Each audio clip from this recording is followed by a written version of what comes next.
up, guys? Thanks for subscribing to Cool Fit TV, and we have another great Q&A for you. You left so many questions for me on Facebook and Instagram, so I'm going to go ahead and try to get through as many as I can for you.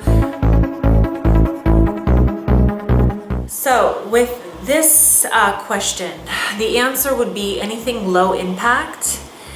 You would definitely want to keep your upper body strength training, and when it comes to lower body, you would want to go lighter on the weight, stick to things like leg extensions, leg curls, and if you're going to do things like squats, or just keep it lighter weight with a higher volume. Bands, I know I've talked a lot about my B-Force bands. I really like bands just because they are great. You know, and they don't put a lot of stress on the joints.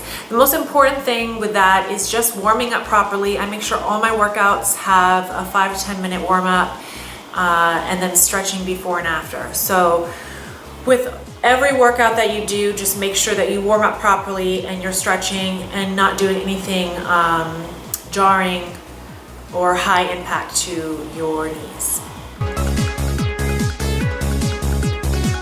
Now, I will be perfectly honest with you, I don't intermediate fast myself personally. I do know what it is, and I have some friends that do it.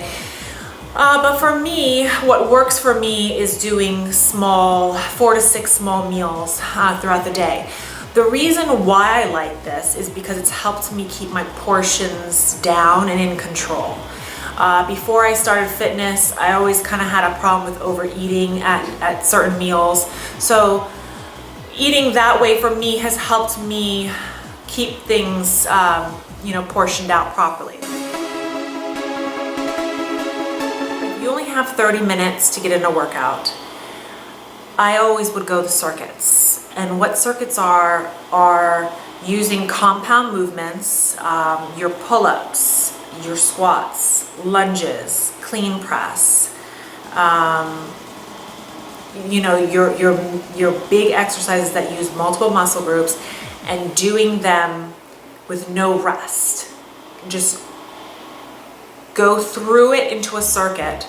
You can pick maybe 3 of the exercises and run through those, or you can pick, you know, 5 or 6 exercises and run through them, and then once you've completed one round, go back over it another time, and then once you finish that round and you still have more time, go through it again. That for me, when I only have 30 minutes, has always been really great, and I always get a really good workout and burn tons of calories and maintain the muscle mass that I have. Now, does it help you gain muscle? It depends on what level you're at. If you're a beginner, yes, you can gain strength that way. If you are advanced and you've been training for over 3 years, then no, more than likely what's gonna work is what works for me. I've been training over 10 years, so for me, I like to go in and really go after 1 or 2 at the most muscle groups and work that for the day. That's what works for me. I do train every day with the exception of 1 or 2 days off during the week, and that will depend basically how I'm feeling. If I'm not feeling well, I let my body kind of tell me how I'm feeling, especially after leg days. After leg days, I might take a day off. That would be probably when I would just need to let my body rest and eat and then start again. How long? It will depend. Leg days usually take me about an hour and a half. All the other days, if I do a post cardio, it will be an hour and a half. If I'm not doing cardio and I'm doing more of a circuit base, I will let the strength training with no rest be my cardio. This is a funny question because I've always been training since 1998. I'm a certified personal trainer. I've been actually working and training clients since 1998, a very long time.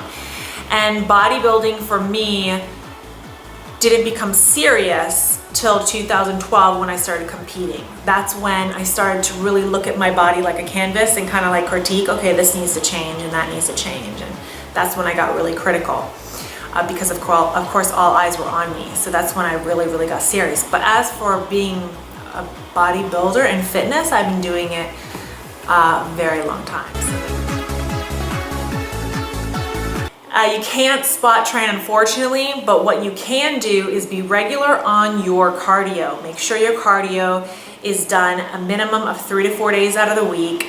And then with cardio, do your strength training. If you're trying to lose fat, I like to do them on separate times. So do your cardio early in the morning and then go back after and do your weight training. If you don't have time, you only have an hour, then guess what? You're gonna do post-cardio. So you're gonna go in, do your strength training, do your post-cardio afterward.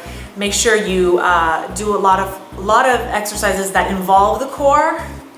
You know, your squats, your overhead presses. If you're doing a lot of machines in the gym where you're sitting, you're not holding the core in, you're not being conscious of it, you wanna take maybe 1 or 2 days out of the week and just isolate abs.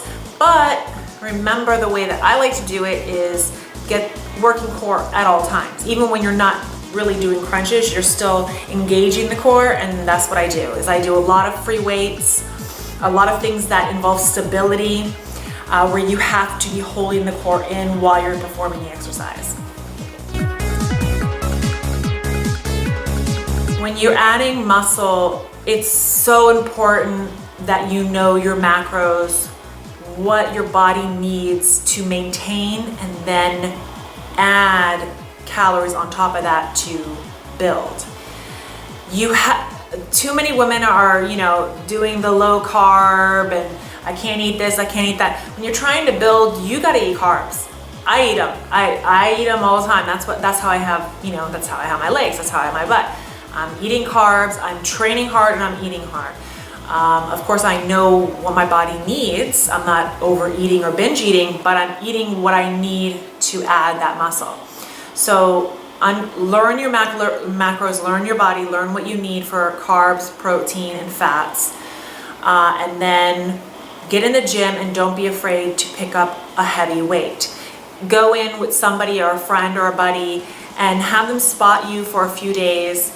If you're noticing that you're getting to 12 and 15 reps and you can keep going, it's time to add more weight. In the meantime, if you have any questions or suggestions, make sure you leave them below, and I will see you guys soon.